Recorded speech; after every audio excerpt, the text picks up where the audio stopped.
కిడ్నీలు బాగున్నంత వరకే మనకు ఆరోగ్యం.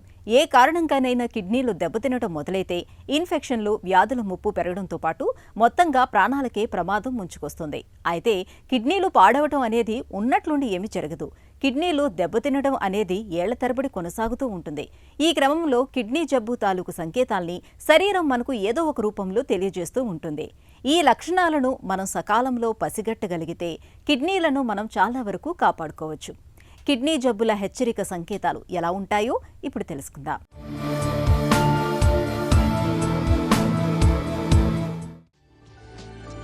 దీర్ఘకాలికంగా మధుమేహం, అధిక రక్తపోటు నియంత్రణలో లేకపోతే వాటి విషప్రభావానికి గురై కిడ్నీలు మెల్లగా నిర్వీర్యం కావటం ప్రారంభిస్తాయి.